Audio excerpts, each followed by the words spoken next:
Ever stop and think about who's really calling the shots in government? It's a good question. Today on the deep dive, we're peeling back a layer on how things work. You know, the basics. Executive, legislative, judicial branches. Right, and that whole system of checks and balances the framers intended to prevent any one branch from getting too powerful. Exactly. Like that three-legged stool idea you mentioned before. Congress makes laws, the executive branch enforces them, courts interpret. Simple, but complicated. Very. Each leg needs the others, but they also keep each other in check. And today, we're really zeroing in on the executive branch. Specifically, a recent executive order, 114-215, it came out February 18th, 2025. And the title is pretty direct. Ensuring accountability for all agencies. Yeah, it doesn't mince words. So our mission for you today is basically this. Figure out what this order actually does, why the text says it was issued, and, what the potential ripple effects might be. Especially concerning those independent regulatory agencies. We hear that term a lot. We do. And just so you know, our only source for this is the full text of the order itself. So we're sticking straight to what it says, ready to dig in. Let's do it. So Section 1 kicks things off by stating a core principle. Right. All executive power, it rests with the president. The president's job is to make sure laws are faithfully executed. Standard civic stuff, right. The president has helpers, subordinate officers. Exactly. But, and this is key in the order's framing, these officers work under the president's supervision and control. Ultimate responsibility lies at the top.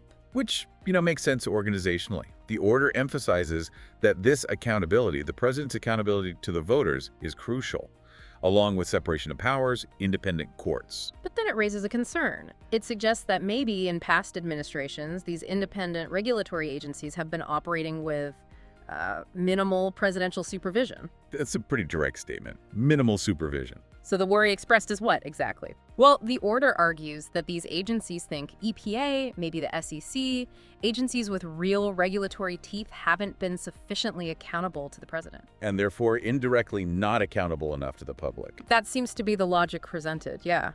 It specifically points out that they've been making significant rules that affect everyday life, without direct presidential review. Which for anyone trying to, get a mortgage, follow environmental rules, understand financial regulations, these aren't abstract things, they matter. Definitely.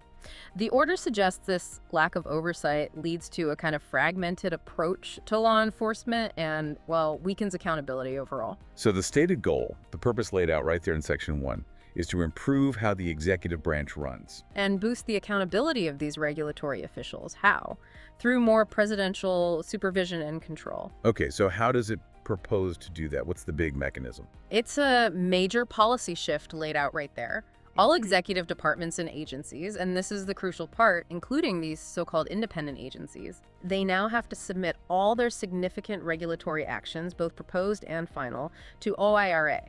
OIRA is the Office of Information and Regulatory Affairs, part of the White House's budget office, OMB. Exactly, and they have to submit these rules to OIRA before they get published in the Federal Register, so before they become official. Wow. Okay, so that inserts a White House review step into what was often seen as a more independent process for these agencies. That's the core change, yeah.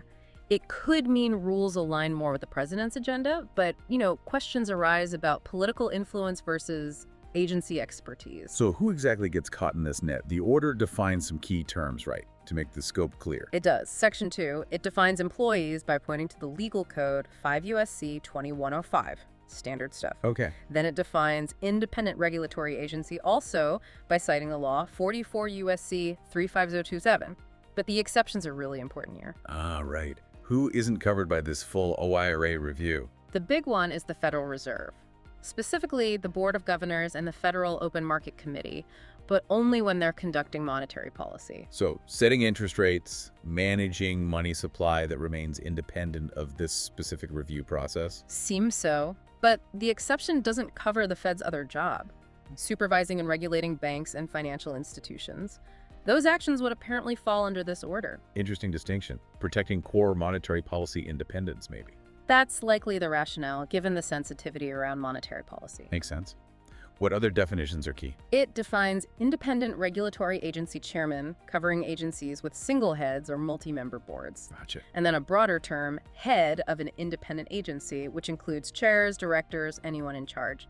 trying to be comprehensive. Okay, so let's go back to OIRA. Section 3 talks about this review process. It actually amends an older executive order. It does. OIRA 12866 from back in 1993. That order was about regulatory planning and review. So this isn't totally new. It's building on an existing structure. So what's the specific change EO 14215 makes to that older one? The big change is the definition of agency.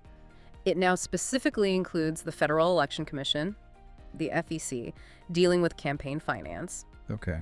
And crucially, it now explicitly ropes in those independent regulatory agencies we've been talking about, again, with that Fed monetary policy carve-out.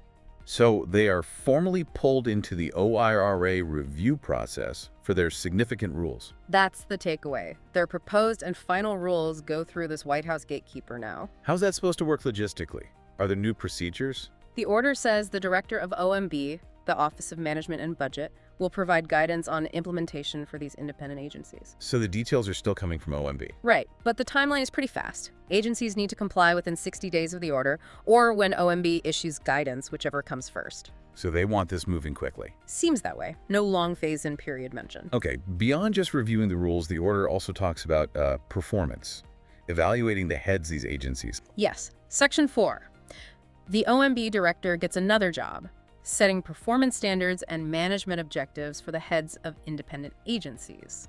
Performance standards set by the White House Budget Office. Essentially, yes. With the caveat that it has to be legally appropriate. And then OMB reports on their performance periodically. To whom? Directly to the president. So a much more direct line of evaluation and accountability running from these agency heads through OMB right to the president. That appears to be the structure being set up. It doesn't stop there, does it? Section 5 gets into budgets. What's changing with how these agencies get and spend their money? Right. OMB already has a big role in the federal budget process, obviously, but this section reinforces and maybe expands its oversight for independent agencies. How so? OMB will review their spending plans, their obligations, specifically for consistency with the president's policies and priorities. Okay, ensuring alignment. That sounds somewhat standard, maybe. But it goes further. OMB gets the power to consult with the agency chairs and actually adjust their funding. Adjust funding. You mean move money around within their budget? Yes, by activity, function, project, or even object class, to better align with presidential priorities. It even mentions potentially prohibiting spending on specific items as long as it's legal. Wow, okay.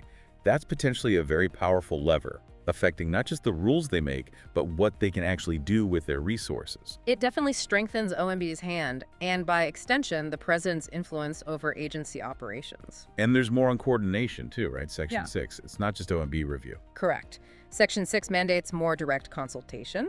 Independent agency chairs now have to regularly consult and coordinate their policies with key White House offices. Which offices? The director of OMB, naturally, but also the White House Domestic Policy Council and the National Economic Council. So bringing agency policy discussions directly into the core White House policy hubs. That's the goal, it seems, ensuring everyone's rowing in the same direction, policy-wise. And to make that easier, there's a new job title being created within these agencies. Yes, the White House liaison.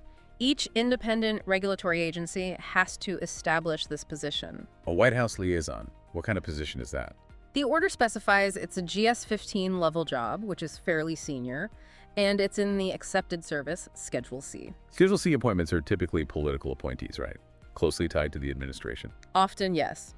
They tend to be policy-focused roles filled by people aligned with the current administration. This liaison would likely be the main conduit between the agency and the White House. So embedding a direct link. And it seems even their bigger picture plans are under scrutiny now.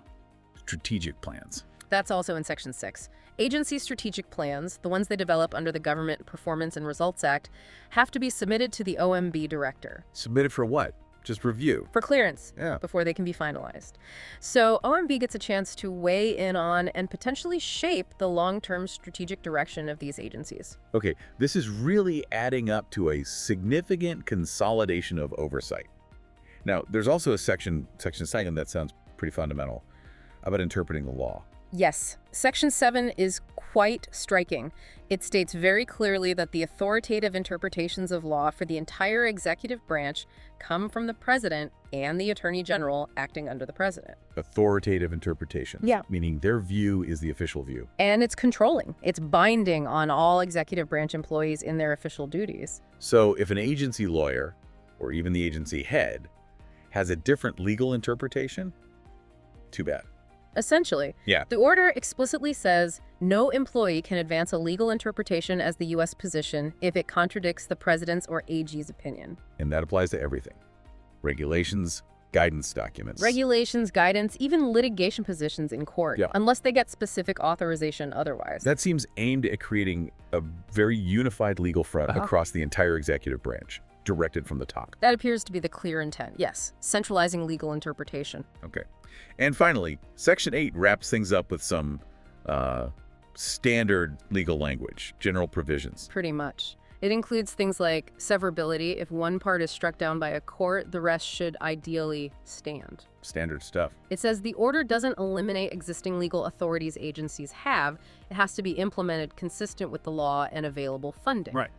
And importantly, for legal challenges, it states the order doesn't create any new private right of action, meaning individuals can't sue based solely on this order. Got it. And it just notes the dates it was issued and filed. Yep, February 18th and 21st, 2025, standard closing details. Okay, so let's try and pull this all together. This executive order, 14215, it really seems to represent a concerted effort to increase presidential oversight over these independent regulatory agencies. Definitely. You see it across the board. OIRA reviewing their significant rules now. Right. And then OMB setting performance standards for their leaders, getting more power over their budgets. Increased requirements for consultation directly with White House policy councils. The creation of those White House liaison positions inside the agencies. OMB clearance needed for their strategic plans. And that centralization of legal interpretation under the president and attorney general. It paints a picture of trying to integrate these agencies much more tightly into the main structure of the executive branch under direct presidential supervision. The stated rationale being, again, accountability, making the whole executive branch more accountable to the president, and through the president, accountable to the people who elected them. That's the core argument presented in the order, yes. Strengthening that chain of accountability. So the final thought for you listening to this, it really makes you think, doesn't it? The framers set up this system with separation of powers. They specifically designed some agencies to be independent, maybe to insulate them from day-to-day politics, especially in technical areas. Right, areas like financial regulation or communications where maybe expertise and stability were seen as paramount. So what are the potential long-term impacts of this shift? Bringing these agencies much closer under the president's direct control. What could that mean for how they operate? And what could it mean for the actual regulations they produce, the rules that affect your job, your health, the environment, the economy? Does this enhance accountability as intended? Or does it risk politicizing areas meant to be more neutral? It's a big question about the balance of power. Definitely something worth watching and thinking critically about as this order takes effect. Absolutely. Thanks for taking this deep dive with us today.